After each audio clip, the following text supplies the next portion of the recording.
बिस्मिल्लाहिर्रहमानिर्रहीम। अस्सलाम वालेकुम। टारगेट 7 के साथ मैं हूँ एतजाज़ नकी और मेरे साथ मौजूद हैं सज्जाद तरीन साहब। नाजरीन, सबसे पहले हम जिक्र करेंगे कि पंजाब का बजट बिल आखिर 48 घंटों के बाद जो है वो आ गया है और उस पर बजट तकरीर जो है वो आज सामने आई है।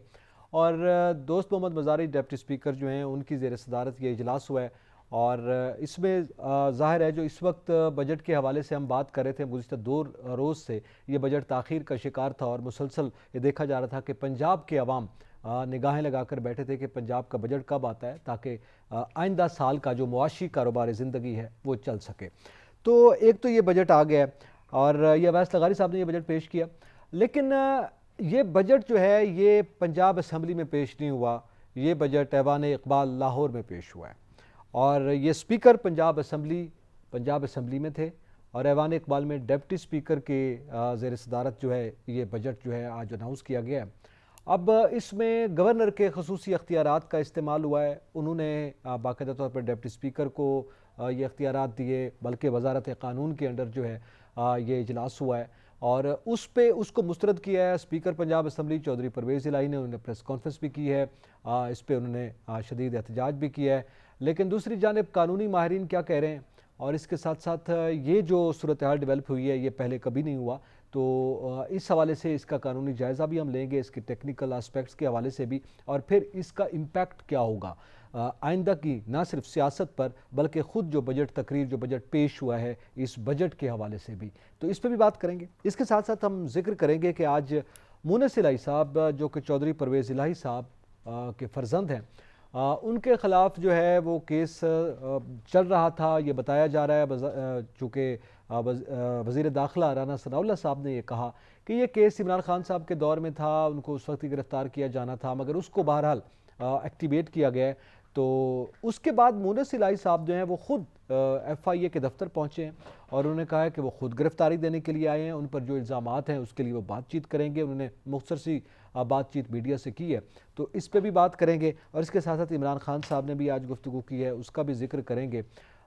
ये जो सिचुएशन इस वक्त डेवलप हुई है, बिलखसूस एक जानिब मुल्क जो है वो मुआशी अदम इस्तेहकाम का शिकार है और शदीद ज़रूरत है इस वक्त के किसी तरह से हमें मुआशी तौर पर सहारा मिल सके। हालात मुआशी तौर पर इंतहाई मखदूश हैं, वहीं पर मुल्क में एक सियासी अदम इस्तेहकाम की फ़ज़ा बिलखसूस पंजाब में हमें दिखाई दे रही है। तो ओवरऑल सिचुएशन पर बात करेंगे।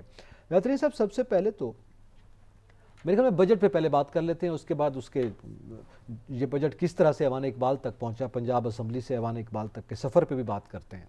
सवाल ये है कि पंजाब के बजट में आज एक तो मज़दूर की, हम मज़दूर से बात शुरू करते हैं, कम से कम उजरत जो है वो 25,000 रुपये कर दी गई है और मेरे ख्याल में दीगर सूबों में भी यही सूरत हाल है। सरकारी मुलाजमीन की तनख्वाहें वो आपके सामने है फिगर्स, उसमें 15% सरकारी मुलाजमीन का है कुछ ग्रेड्स की स्लैब्स के साथ, और पेंशन में 5% जो है वो इजाफा किया गया।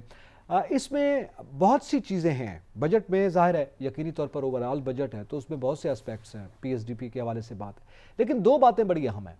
एक तो ये क्लेम किया गया है, अवैस लगारी साहब ने बजट तकरीर के दौरान ये क्लेम किया कि ये टैक्स फ्री बजट है पंजाब के अवाम के लिए, और दूसरा सेहत के हवाले से उन्होंने कहा, सेहत कार्ड को तनकीद का निशाना भी बनाया और उन्होंने कहा कि सेहत कार्ड जो गुज़िश्ता दौरे हुकूमत में शुरू हुआ था उसमें तमाम तबकात को शामिल कर दिया गया था और उसने बाकायदा तौर पर ख़ुद अपना चश्मा उतार कर डिप्टी स्पीकर पंजाब असम्बली जनाब दोस्त मोहम्मद मज़ारी की तरफ देखा और देख कर कहा कि मैं अवैस लगारी और आप दोस्त मज़ारी, हम जो सैकड़ों एकड़ ज़मीन के मालिक हैं और हमारी ज़मीनें हैं, क्या हमें यह ज़ेब देता है कि एक गरीब आदमी का जो हक़ है सेहत कार्ड पर जो था उस पर हम भी इलाज करवाएं।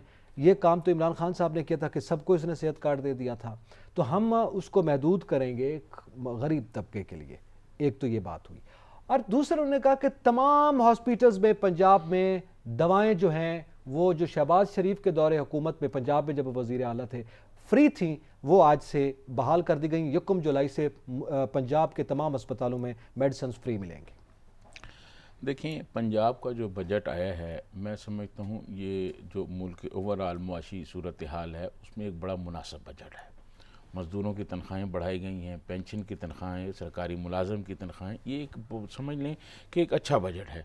उस तरह नहीं है कि इसको ये कहा जाए कि ये कोई मुश्किल बजट आया है या इस बजट से कोई मसाइल पैदा होंगे या जी ये इन्होंने कोई बहुत ज़्यादा टैक्स की भरमार कर दी, ऐसी सूरत हाल नहीं है। बजट एक अच्छा बजट है। अच्छा, इस बजट में जो मेन चीज़ देखने की मेरे और आपकी जो दिलचस्पी की बाइस जो चीज़ थी वो था जनूबी पंजाब का हिस्सा। जी, मैं समझता हूँ जनूबी पंजाब के लिए भी खासतर मेरे ख्याल में ओवरऑल बात कर लें, फिर जनूबी पंजाब को जी 35% मैं कोटे बात समझता हूँ करते हैं। ओवरऑल जो जी, बजट है वो बेहतर बजट आया है। और ये जो बजट है इसमें मैं समझता हूँ कि जो दवाइयों का फ्री का मामला है, देखिए मैं आपको अर्ज़ करूँ, मैं हर प्रोग्राम में ये कहता रहूँ, ये जो कार्ड थे ना, कार्ड सेहत कार्ड, जी, ना आपने लिया ना मैंने लिया। अच्छा, ये नहीं सेहत वो तो कार्ड, सीएनएसई पे आ गया था ना जी, आपका ये जो सेहत शनाख्ती कार्ड है कार्ड। ना भाईजान, ये आप हॉस्पिटल में जाएं, जो मज़दूर आदमी जिसने दिहाड़ी करनी है धूप में, अगर उसको कोई बुखार हो गया है, वो हॉस्पिटल में गया तो उसकी दवाई नहीं है, उसको कोई ऑपरेशन कराना है, कोई किडनी फेल हो गई है, कोई हार्ट का प्रॉब्लम हो गया, उसके लिए ये कोई था। बड़ी बीमारी हो गई है। और हॉस्पिटल वाले क्या करते थे कि आप पर अगर 50,000 रुपये खर्चा है तो वो आपसे साइन करा लेते थे 5 लाख रुपए पे, 7 लाख रुपए पे, ठीक है। तो वो मैं ये समझता हूँ कि ये खान साहब बड़े यूरोप की और दुनिया की और तरक्की याफ्ता ममालिक की मिसालें देते हैं। हमारे मुल्क में या तो आप लोगों को ग्रूम करके उस सतह पे ले आएं जिस सतह पे यूरोप के तरक्की याफ्ता मुल्क हैं, अखलाकी अकदार फिर के तो लिए। फिर तो आप ठीक है। कहें कि जी ये ठीक है। हमारे यहाँ जिस तरह की 2 नंबरियाँ होती हैं, यहाँ फेडरल हॉस्पिटल पोली क्लिनिक के बारे में हम करते रहे हैं ना जी, प्रोग्राम, कितनी 2 नंबरियाँ हमने उनकी पकड़ी।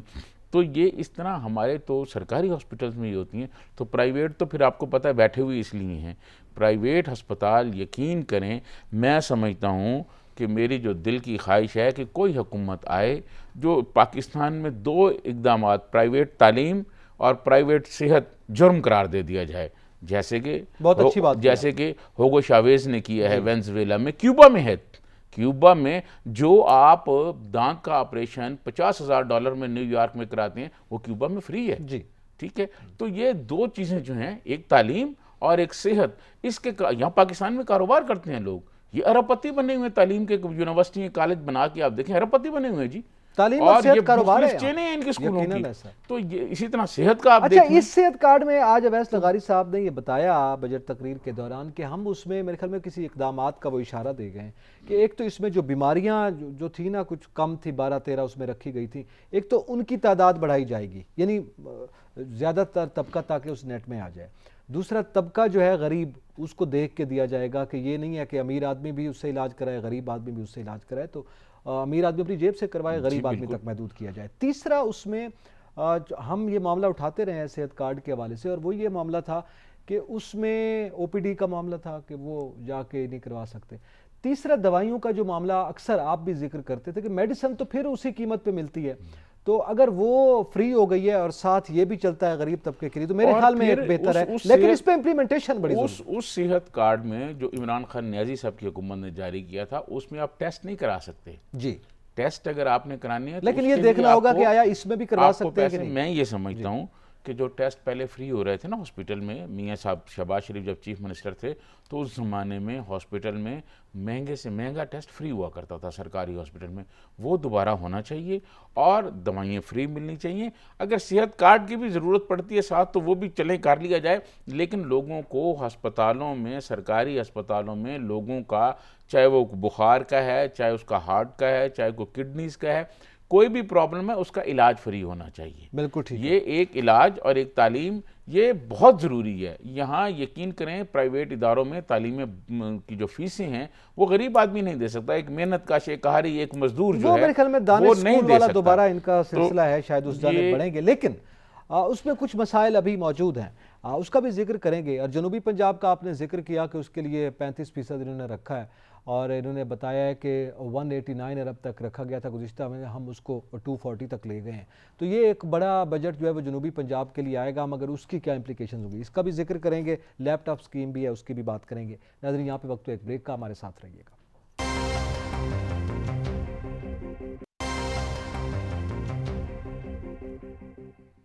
Welcome back. नाज़रीन, जिक्र कर रहे हैं पंजाब के बजट का, और बजट पे जो फिगर्स दिए गए हैं, जो तजावीज़ सामने आई हैं, उसका हमने जिक्र किया है। गो के इसमें सरकारी मुलाजमीन के हवाले से यकीनी तौर पर महंगाई के एतबार से वो देखना चाहिए, आम आदमी के देखना चाहिए।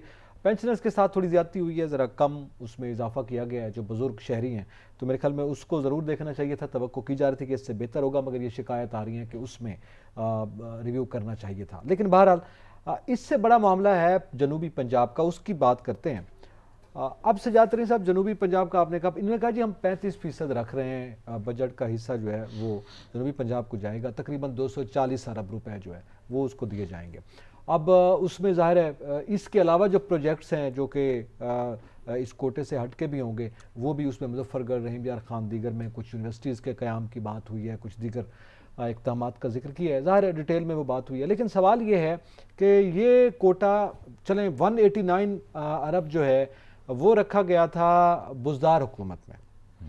अच्छा, अब ये रखा गया है, इन्होंने 35% करके ये 240 अरब रुपए इन्होंने रख दिए हैं। लेकिन इससे पहले भी आपको याद होगा कि नून लीग का दौर, पीपल्स पार्टी का भी दौर था, उसमें भी एक स्पेशल कोटा जो शुरू किया गया था जनूबी पंजाब का, लगता हुआ नजर नहीं आता वहाँ पे। खाली एक रोड है, एमएम रोड की बात कर लें, वही नहीं बना, बाकी तो सारी चीज़ें। देखिए, मैं आपको अर्ज़ करूँ कि हमें यही गिला रहता है कि शहबाज शरीफ साहब से जब वो चीफ मिनिस्टर थे तो मैं चाह रहा था आज, लेकिन क्योंकि बजट बहुत लेट हुआ पंजाब का, तो हमारे पास कोई टाइम नहीं था इतना कि हम वरना वहाँ से लोगों को लेते और उनसे पूछते वहाँ के जो हमारे जनूबी पंजाब के लीडरान हैं कि उनको ये बजट में क्या लगा। चले आप जनूबी पंजाब से हैं, आप आपसे पूछ रहे हैं, आप भी आवाम के तर्जुमानी कर रहे हैं, मैं भी उधर से, कल हम इंशाल्लाह उनसे भी बात करेंगे। देखिए, मैं आपको अर्ज़ करूँ, बात यह कि पहले हमें यही इस पर हमें गिला रहता था पूरी जनूबी पंजाब सराइकी खित्ते के लोगों को कि ये जो बजट है ये हमारा बजट लाहौर पे ख़र्च हो जाता है। बहुत सारे लोग इल्ज़ामात लगाते हैं, कुछ उसमें हक़ाइक़ भी थे। मैं ये समझता हूँ, जो मेरी ख्वाहिश है, बल्कि जनूबी पंजाब और सराइकी इलाके में रहने वाले हर बंदे की ये ख्वाहिश है कि जो हमें हिस्सा दिया जाता है वो हिस्सा कम अज़ कम हमारे ही इलाके पे ख़र्च होना चाहिए। वो जो हमें कहा जाता है कि जी ये जनूबी पंजाब के लिए है, वो फिर जनूबी पंजाब में ख़र्च होना चाहिए, वो फिर वस्ती पंजाब में या किसी और जगह पर ख़र्च नहीं होना चाहिए। ये कम अज़ कम फिर होना चाहिए और इस बात को यकीनी बनाना भी हो जाते हैं बहुत से प्रोजेक्ट्स ऐसे हैं फिर जी, मैं यही कह रहा हूँ कि ये ऐसा ना हो कि हमारे इलाके में हमारे लिए जो जनूबी पंजाब के लिए आप बजट बनाते हैं, वो बजट जब खर्च करने का टाइम आता है तो पता चलता है हमारे कई मंसूबे जो हैं वो रोक दिए गए हैं या उनको मुलतवी कर दिया गया है, वो वाला बजट कहीं और लग गया। ऐसा ना हो, जो आपने दिया है वो इस बात को, मैं समझता हूँ ये जो जनूबी पंजाब के हमारे लोग हैं पंजाब असम्बली में और यहाँ मरकज़ में भी, ये उनकी भी ज़िम्मेदारी है कि वो जो प्रोजेक्ट जनूबी पंजाब के लिए अनाउंस किए गए हैं, जो बजट अनाउंस किया गया है, वो इस पर नज़र रखें, वो इसको देखें और इम्प्लीमेंट करवाएं। हाँ, कि ये सारा बजट वहीं खर्च हो रहा है, इस पर अमल दरामद हो रहा है, कहीं इधर उधर तो नहीं हो रहा। अच्छा, अब इत्तेफाक की बात ये है कि जो डिप्टी स्पीकर साहब थे उनका ताल्लुक भी जनूबी पंजाब से है, जो बजट पेश कर रहे थे अवैस लगारी साहब, उनका ताल्लुक भी जनूबी पंजाब से है। अब जनूबी पंजाब में बहुत से, ज़ाहिर है हमारे यहाँ तो हम तो उसको सराइकी इलाका कहते हैं, लेकिन चूँकि एक इस्तिलाह जो है ना वो जनूबी पंजाब राइज हो चुकी है, उनका इन सब का ताल्लुक सराइकी खित्ते से है। तो मेरे ख्याल में फिर जिन्होंने अनाउंस किया है और जो चेयर कर रहे थे, इन दोनों की जिम्मेदारी तो अव्वलीन बनती है। देखें, इनकी जिम्मेदारी बनती है, लेकिन माजी में आप देखें जो हमारे सराइकी इलाके के लोग हैं, सराइकी वसेब के जो लोग हैं, वो बड़ी बड़ी पोस्टों पर रहे हैं, ठीक है। जिस मुस्तफ़ा खर से आप शुरू हो जाएँ और बहुत शाह महमूद के वालिद हैं सज्जाद कुरैशी, मेरे हम नाम थे, वो रहे हैं, फिर ख़ुद शाह महमूद ने, फिर यूसुफ रज़ा गिलानी प्राइम मिनिस्टर रहे हैं। जनूबी पंजाब के लोग बड़ी, फ़ारूक खान लगारी सदर रहे पाकिस्तान में। तो मैं ये समझता हूँ कि इनसे जो तवक्कुआत थी उस इलाके की, नौजवानों की जो तवक्कुआत थी, ये पूरी नहीं कर सके। तो अब ये जो आपको मैं एक वाक़या सुनाऊँ, जनरल मुशर्रफ के ज़माने में जब काफ लीग की हुकूमत थी तो उस वक्त कशमाला तारिक साहबा भी MNAs थी जी असम्बली में। तो उन्होंने एक कहा था कि वफाकी काबीना में शामिल होने के लिए लगारी और मज़ारी होना ज़रूरी है। एक नाम उन्होंने और लिया था जो मैं ऑन एयर अब कह नहीं सकता। मैंने उस पर तज्जिया लिख दिया तो सलीम जान मज़ारी ने अगले दिन कहा जी कि ये सज्जाद तरीन ने ये लिखा हुआ है असम्बली, पिछले रिकॉर्ड पर है ये बात, ये लिखा हुआ है जी हम वो हैं और हमारा ये पस मंज़र है और इस्तिकाक मजरू हुआ है तो जी बुलाया जाए। लेकिन वो स्पीकर साहब जो थे अमीर हुसैन साहब उन्होंने उस बात को रिजेक्ट कर दिया, उनकी बात को। ठीक। मैं ये समझता हूँ कि लगारी हों, मज़ारी हों, गिलानी हों, कुरैशी हों, ये सारे लोग जो हैं इनको ये ख्याल रखना चाहिए कि दुनिया बदल रही है। अब जनूबी पंजाब में एजुकेशन के जो इदारे हैं जो मौजूद हैं और जो उनमें नहीं हैं वहाँ नए बनाने चाहिए। अब आपको मैं एक अर्ज़ करूँ, अब यहाँ से देखें कि आप ये मियाँ वाली से जाके मुजफ्फरगढ़ तक और मुजफ्फरगढ़ से मुल्तान तक कोई बड़ा इंजीनियरिंग कॉलेज नहीं है, कोई बड़ी यूनिवर्सिटी नहीं है। नमल यूनिवर्सिटी जो खान साहब ने मियाँ वाली में बनाई है, उसके अलावा कोई बड़ी यूनिवर्सिटी नहीं है गवर्नमेंट की। फिर कोई मेडिकल कॉलेज नहीं है, कोई इंजीनियरिंग कॉलेज नहीं है। बखर में अगर अल्लाह ना करे कोई एक्सीडेंट हो जाए और वहाँ से पेशेंट जो है अगर वो ज़्यादा ज़ख्मी हो गया है तो उसके लिए रास्ते में कोई हॉस्पिटल नहीं है, उसको मुल्तान हॉस्पिटल शिफ्ट किया जाता है लेके आना और पड़ता जब है। तक वो लेके जाते हैं उसकी ब्लीडिंग इतनी हो जाती है कि वो बंदा जो है वो उसकी जान बचाना मुश्किल हो जाती है। निश्तर का नाम अब तो वहाँ हॉस्पिटल के तौर पे राइज हो गया है ना पूरे सरायकी इलाके में, भक्कर से लेके कि निश्तर बुनियादी तौर पर तो नाम कुछ और था लेकिन वो निश्तर हॉस्पिटल जो है वो एक ही है चूंकि मैं ये अर्ज करूँगा कि इस एरिए में जहाँ हॉस्पिटल्स नहीं है वहाँ बड़े बड़े हॉस्पिटल्स बनाए जाएँ, क्योंकि आबादी मुसलसल बढ़ती जा रही है। बदकिस्मती से आबादी कंट्रोल के लिए कोई फार्मूला नहीं है, उस पर कोई अमल दरामद नहीं हो पा रहा। आपने भक्कर की मिसाल दी कि भक्कर में अगर कोई ज़्यादा ज़ख्मी हो जाए उसे मुल्तान लेके आना पड़ता है, बड़े हॉस्पिटल में ज़ाहिर अवेलेबल नहीं है। जिस रोड से लेके आना पड़ता है उसका शुरू में हमने जिक्र किया। इसी तरह और बहुत से मसाइल हैं, काश्तकारों के मसाइल हैं। अब इन्होंने एक और प्रोजेक्ट भी आज अनाउंस किया, उन्होंने कहा कि जो गाँव हैं, जो देहात हैं, उनको साफ़ सुथरा रखने के लिए भी इन्होंने फ़ंड मुख्तस किए हैं और उनको साफ़ सुथरा रखा जाएगा। अब अल्लाह करे वो ये साफ़ सुथरा कर लें, क्योंकि ये वैसा ना हो जो नहरों की भल सफाई के लिए बजट रखा जाता है और फिर कहा जाता है कि जी वो सफाई हो गई है, या उनके वो पुश्ते मजबूत करने के लिए रखा जाता है और कोई पता नहीं होता कितना पैसा मट्टी की शक्ल में अंदर बह गया है। कर रहा हूँ कि जो पैसे जनूबी पंजाब के लिए जिस मंसूबों के लिए रखे गए हैं, अब जनूबी पंजाब के जो अवामी नुमाइंदे हैं उनका ये हक है, उनके ये जिम्मेदारी है कि वो उन लोगों को वो जो पैसे हैं वो देखें कहाँ खर्च हो रहे हैं। ठीक है, हमारे मंसूबे पर खर्च हो रहे हैं कि कहीं और। अच्छा, ये तो मामला हो गया। अब ये बताएं ये बजट की अपनी कानूनी हैसियत क्या रह गई है, क्या है, क्योंकि ये इस पे सवाल उठ रहा है कि ये पंजाब असम्बली में नहीं हुआ। ये भी अपनी नौयत का एक मुनफरिद वाक़या है ना। आज पंजाब असम्बली की बजाय ऐवान इकबाल में हुआ और डिप्टी स्पीकर की ज़ेर सदारत हुआ। स्पीकर मौजूद थे यहाँ पे, बैरून मुल्क दौरे पे नहीं थे या मुल्क में अदम मौजूदगी की शक्ल में या किसी और वजह से, तो वो भी मौजूद थे, पंजाब असम्बली में थे। इधर से ये वाक़या पेश आया। फिर गवर्नर जो है वो बाकायदा तौर पर ये आर्डीनेंस जारी करता है, वजारत कानून के तहत जो है ये इजलास तलब किया जाता है, बुलाया जाता है और बजट पेश किया जाता है। तो क्या इसके असरात मुरतब होते देख रहे हैं? देखिए, मैं आपको अर्ज़ करूँ जो कुछ आज हुआ, मैं समझता हूँ कि ये गवर्नर के पास अख्तियारात थे। मेरी इस हवाले से जब प्रोग्राम में आने से पहले मुझे यकीन था कि आप ये सवाल तो ज़रूर पूछेंगे। मेरे कुछ 4 पाकिस्तान के जो टॉप मोस्ट लॉयर हैं, जो आइनी और कानूनी अमूर की पेचीदगियाँ जानते हैं जी, उनसे मेरी ये बात हुई। उन्होंने कहा देखें बात यह है कि बजट तो पेश होना था, बजट पेश हो गया और गवर्नर ने इजलास मुलतवी किया। इसमें सिर्फ टाइमिंग का फ़र्क है कि चौधरी साहब कह रहे हैं कि इजलास जारी था और वो कह रहे हैं कि गवर्नर, देखें गवर्नर इजलास बुला भी सकता है, गवर्नर इजलास मुलतवी भी कर सकता है और गैर मुय्यना मुद्दत खास हालात में एक्सेप्शन मौजूद है। नहीं, किसी वक्त भी गवर्नर किसी वक्त इजलास बुला सकता है। जिस तरह सदर पाकिस्तान जो हैं, वजारत कानून उसको कैसे वो कर सकती है, सेक्रेटरी असेंबली का तो मैं अर्ज करूँ कि जिस तरह सदर पाकिस्तान जो है ना कौमी असम्बली का इजलास सदर पाकिस्तान तलब करते हैं, ठीक है, और वो जब आपको याद होगा जब ख़त्म होते हैं आर्टिकल 128 के तहत वो ये कह रहे हैं कि याद होगा जो रूलिंग्स डिप्टी स्पीकर की जो रूलिंग जो है वो कलअदम करार दी गई थी कासिम खान सूरी की, तो उसने नीचे जो है वो अपना असद कैसर का आर्डर पड़ा था कि इजलास गैर मुय्यना के लिए मुलतवी किया जाता है, नीचे असद कैसर, जबकि वो गैर कानूनी करार दी गई थी। सदर पाकिस्तान का आर्डर पढ़ा जाता है, जबकि ये सदर पाकिस्तान ने कहा कि आप इजलास आज मुलतवी किया जाए। ठीक है, ये आइन में चले तो ब्रेक की तरफ बढ़ते हैं। ये इसके आईनी टेक्निकल मुशगाफी में बात करते हैं। मैं सिर्फ एक बात जी कर लें। अगर मुझे याद दें तो मैं ब्रेक ले लूँ, फिर हम जरा डिटेल में बात कर लेते हैं। अगर यहाँ पे वक्त तो एक ब्रेक का हमारे साथ रहिएगा।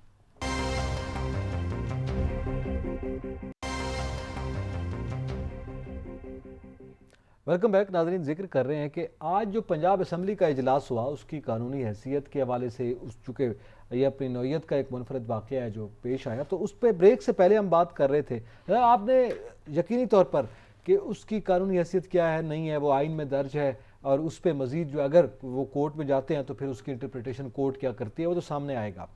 हमारा ज़ाहिर है जो इंटरेस्ट है, एक आम आदमी का इंटरेस्ट है, वो ये है कि बजट पे तो इसके असरात मुरतब नहीं होंगे। देखिए, मैं आपको अर्ज़ करूं कि जो बजट आज पेश कर दिया गया है, जब तक ये चैलेंज होगा, जब तक ये कोर्ट में डिस्कस होगा, हो सकता है ये बजट ही मंजूर हो जाए। अच्छा, ठीक है। अब आपको पता है ना, 1 जुलाई से पहले पहले बजट मरकज़ में भी और चारों सूबों में भी, कश्मीर, गिलगित बल्तिस्तान ने मंजूर करना होता है। जी, तो और फिर क्योंकि इदारों ने चलना होता है आगे, तो मैं ये समझता हूँ, मेरी ज़ाती राय ये है कि शायद कोर्ट में जब तक ये जाएंगे और ये चैलेंज होगा कि ये हैसियत क्या थी, उसमें हो सकता है कोर्ट कोई फैसला दे, कोई राय दे दे, लेकिन इस बजट को शायद रिवर्स नहीं किया जाएगा। जो बजट आ गया है इस पर कोई फ़र्क नहीं पड़ेगा, बज़ाहिर ऐसे लग रहा है, क्योंकि सूबा भी तो चलाना है जी, 12 करोड़ लोगों का सूबा है। अगर कोर्ट रिवर्स कर दे तो फिर वो पैसे तो सारे रुक जाएंगे। तो इस बात के इम्कानात शायद कम है, और बाकी कोर्ट फैसला कर देगी कि ये वाले जो गवर्नर और हुकूमत के लोग जो कह रहे हैं उनका पॉइंट ऑफ व्यू ठीक है, उससे भी या अब ज़ाहिरी चौधरी तौर पर परवेज़ कहा जा इलाही रहा जो है हैं वो ये कह रहे हैं वो ठीक है, तो फिर कोर्ट डिसाइड कर उससे देगी ज़ाहिर इसका। तौर पर आईनी कहा करार दिया जा रहा है। वैसे जो बज़ाहिर लग रहा है, वैसे तो कोर्ट ही बेहतर इंटरप्रिटेशन करेगी कि ये इजलास भी जिस अंदाज में गवर्नर या वजारत कानून के तहत उन्होंने किया, तो उसकी प्रोविज़न मौजूद है, तो उसके तहत वो किया गया है। अच्छा, ये तो मामला है पंजाब असम्बली का। वालिद साहब जो हैं वो परवेज़ इलाही साहब, उनका मामला तो हमने डिस्कस कर लिया, अब फरजंद का कर लें। जैसे एक जानिब वालिद साहब वज़ीर आज़म है और दूसरी जानिब फरजंद जो है वज़ीर आला पंजाब हैं, हमजा शहबाज साहब और मियाँ शहबाज। इस तरह एक जानिब वालिद साहब जो हैं वो स्पीकर हैं पंजाब असम्बली के, और फरजंद भी MNA है ज़ाहिर है, और PTI को बड़ा सपोर्ट भी कर रहे हैं। वो आज FIA पहुँचे, उन्होंने कहा लो जी आप अगर गिरफ़्तार करना चाहते हैं, राना सनाउल्लाह साहब को अगर बहुत शौक़ है मुझे गिरफ़्तार करने का, लो जी मैं पहुँच गया हूँ, आप कर लें, जितना भी मुझ पर करप्शन का इल्ज़ाम आप लगाना चाहते हैं वो लगाएं। तो वो उन्होंने मुख्तसर सी बात भी की है मीडिया से, और उन्होंने कुछ सख्त अल्फाज भी इस्तेमाल किए हैं। अच्छा, मैं आपको अर्ज़ करूँ कि तारीख़ में आप देखें ना, तो कुछ तारीख़ में हमारे बरसग़ीर की तारीख़ ही में देख लें कि कुछ बच्चे ऐसे हैं जो अपने वालिदैन के लिए मुश्किलात पैदा करते हैं। ठीक है, बरसग़ीर की सियासी तारीख़ में मुग़लों को देख लें कि मुग़लों ने अपने बापों के साथ क्या किया। प्रोग्राम में टाइम नहीं है आपके पास, वरना मैं एक एक डिटेल आपको बताता। इसी तरह मोनस इलाही साहब ने आज जो ख़ुद वो मुश्किलात देख रहे हैं, और आज जिस तरह वो चौधरी परवेज़ इलाही साहब को उन्होंने रुसवा किया है, इसका तमाम क्रेडिट जो है वो मोनस इलाही को जाता है। ठीक है, इसका थोड़ा सा पस मंज़र आप देखें। आसफ़ अली ज़रदारी साहब ने दोनों जानिब से ग्रांटेड थे, चौधरी साहबान की तरफ से और शरीफ ख़ानदान की तरफ से भी। ज़रदारी साहब ने एक पैचअप करा दिया था कि चीफ नून लीग का इनके साथ, जी, कि चीफ मिनिस्टर जो हैं वो चौधरी परवेज़ इलाही साहब हो गए, और हुकूमत भी 1.5 साल चलेगी। ठीक है, रात को ये 1:30 बजे ज़रदारी हाउस मिठाई खा के और सारी मुबारकें दे के और ये वहाँ गए। चौधरी शुजात साहब ने इस हवाले से ज़रदारी साहब से बात की, और ज़रदारी साहब ने दोनों ग्रुपों को बिठा के और बातचीत करके और मामला तय करा दिए। फिर मालूम नहीं क्या हुआ कि दिन में एक टेलीफोन कॉल गई, और मोनस इलाही साहब ने कहा नहीं जी इस तरह नहीं, हमने तो ये करना है, और ये इमरान खान के पास चले गए। जबकि तारक बशीर चीमा बेचारा चीख चीख कर ये कहता रहा कि वो अब आपको PTI वाले वज़ीर आला नहीं बनवा सकते, वो आपको इस्तेमाल करेंगे और हमें इनका साथ नहीं देना चाहिए। आपने देखा होगा आपने देखा इसी इशू पर काफ लीग जो है वो अमलन तकसीम हो चुकी है। अब चौधरी शुजात चौधरी परवेज़ इलाही के साथ नहीं है, क्योंकि चौधरी शुजात साहब का बेटा तो इस गवर्नमेंट के साथ है, इधर तारक बशीर चीमा भी मिनिस्टर हैं। तो अब वो वाली बात नहीं है, और चौधरीज़ की सियासत में सारा जो रोल था, सारा जो विजन था ना, वो शुजात साहब का था। ये परवेज़ इलाही साहब के पास कोई विजन नहीं था, कोई चीज़ें इनको समझ नहीं आई। इनके बेटे ने इनको इस मुश्किलात में आके खड़ा कर दिया, वरना वो आज वज़ीर आला पंजाब होते, वरना वो आज वज़ीर आला पंजाब होते। वो उनकी स्पीकरशिप भी खतरे में है। ये स्पीकरशिप पे आपने अच्छा सवाल पूछा, ये सुन लें। 17 जुलाई को पंजाब में ज़मनी इंतखाबात हो रहे हैं। पंजाब के वो जो 20-25 लोग डी सीट नहीं हुए थे जी, उन पर हो रहे हैं, और मुझे ये यकीन है कि उस जो 20-25 लोग हैं उसमें से 18-20 सीटें जो हैं वो नून लीग ने जीतने नहीं है। 20 में से 20 आप कह रहे हैं? 20 में से 25 वैसे थी, लेकिन 20 पे ज़िमनी इलेक्शन हो रहा है। 20 पे जो ज़िमनी इलेक्शन हो रहा है, उसमें 20 में से 15-16 सीटें कम अज़ कम जो है वो नून लीग ने जीत लेनी है। ठीक है। अगर नून लीग ने, क्योंकि उनका मतलब उन्होंने तो उनका तो सारे जो हुकूमत का स्टेक है वो उसी पर है जी। अगर वो सीटें नहीं जीतेंगे तो फिर तो खतरे में है इनकी हमजा की गवर्नमेंट। और वो पूरी कोशिश करेंगे, ये इल्जाम लगा रहे हैं पीटीआई वाले कि उनको धांधली अभी से करना शुरू हो गए। उनको इलेक्शन लड़ना भी आता है, ठीक है, और उनको इलेक्शन जीतना भी आता है। तो ये वो सीटें जीत जाएंगे, और जैसे वो सीटें जीत के आ जाएंगे उनके कामयाबी की नोटिफिकेशन हो जाएंगे। आपको पता है ना कि इत्तेहादी कोई कैंडिडेट उनके खिलाफ नहीं है जी। वो नून लीग के लोग ही हैं। और ये काम भी आसफ अली जरदारी साहब ने कराया है कि सारे इत्तेहादियों को कहा कि जी नून लीग को दे दें ताकि गवर्नमेंट आगे चले। वो जब आ जाएंगे उसके बाद चौधरी परवेज़ इलाही साहब हैं, उनका स्पीकर रहना मुश्किल हो जाएगा। वो उसके खिलाफ अदम एतमाद ले आएंगे, उनको भी फारिग करेंगे। और मोनस इलाही साहब के बारे में जो मुकदमा FIA में वो गए हैं, जो वो उन्होंने बड़ी बातें भी की हैं, तो ये तो आज आप यकीन माने कि अभी भी हुकूमत ने, मेरी आज वजारत दाखिला के कुछ लोगों से बात हुई, हुकूमत ने और राना सनाउल्लाह खान ने बड़ा हल्का हाथ इन पर रखा हुआ है। ठीक है। उसकी वजह चौधरी शुजात साहब, लेकिन आज उन्होंने भी जरा सख्त बातें की, हमने कहा खातिर जमा रखें, आपका बंदोबस्त हम कर रहे हैं। लेकिन ये बंदोबस्त इमरान खान ने किया था, क्योंकि आप कह रहे हैं ये बंदोबस्त उनका है, हम तो सिर्फ अमल कर रहे हैं। ये इमरान खान साहब ने किया था, इमरान खान साहब ने सारा कुछ अब किया। एक छोटा सा जाते जाते sir, sorry to cut you, Khan sahab ने आज तबलीग का आगाज कर दिया। अब तक सियासत भी चल रही थी, तकरीरें भी थी, खतीब अच्छे हैं, आवाम को अट्रैक्ट भी करते हैं, कैरिस्मा है। आज से उन्होंने अपने कारकुनान को कहा, एग्जीक्यूटिव काउंसिल का इजलास था, उन्होंने कहा जी आपने जाके सियासी काम नहीं करना, आपने लोगों को जाके तबलीग करनी है कि ये मुल्क क्यों बना था, पाकिस्तान का मतलब क्या, ला इलाहा इल्लल्लाह, और हमारा जो रिश्ता क्या वो ला इलाहा इल्लल्लाह। तो इसलिए ये पूरे मुल्क के हवाले से, तो अब सवाल ये है कि ये जो तबलीग वाला अंसर आ गया है, अब क्या होने जा रहा है पीटीआई का, क्योंकि सियासी दायरा तो ज़ाहिर है तब्दील हो चुका है। अब वो करप्शन, चोर डाकू के अलावा ये तबलीग उसी पस मंज़र में करना चाहते हैं ना, वो जो अमरीकी ख़त था और वो लहरा रहे थे। और मैं समझता हूँ खान साहब को अब सिर्फ ही तबलीग ही खान साहब करें, क्योंकि DG ISBR ने कल जो एक इंटरव्यू में, TV इंटरव्यू में जो बात कही है, उसके बाद मैं ये समझता हूँ कि खान साहब को ये बयानियाँ छोड़ देना चाहिए, कुछ साजिश हुई है जी और मेरे खिलाफ अमेरिका ने ये किया है जी, हराम ये करेंगे। अब खान साहब को एक तबलीगी इज्तिमा वाले तबलीगी इज्तिमा करते हैं ना जी, रेवंड में बहुत बड़ा इज्तिमा होता है। अब खान साहब को मेरे ख्याल में इसी किस्म का कोई इज्तिमा करना चाहिए, और ऐसे ही लोगों को तबलीग करनी चाहिए, दीन की तबलीग करनी चाहिए, नेक रास्तों पर लोगों को लगाना चाहिए, क्योंकि सियासत जो है वो खान साहब के बस की बात नजर नहीं आ रही। ये तो आपने सख्त देखें, मैं आपको अर्ज करूं, देखें मैं आपको अर्ज करूं, अगर खान साहब ने सियासत करनी होती ना जी, तो फिर वो जो उन्होंने कहा था ना मैं 20 लाख लोग लेके आऊंगा, वो फिर 20 लाख लोग लेके आते। ठीक है, तो वो जितने लोग आए आपके सामने। चले, आइंदा दिनों में भी इस पे बात होती रहेगी। इसी के साथ ही एतजाज नकी और सजात तरीन को इजाजत दीजिए। अल्लाह हाफिज।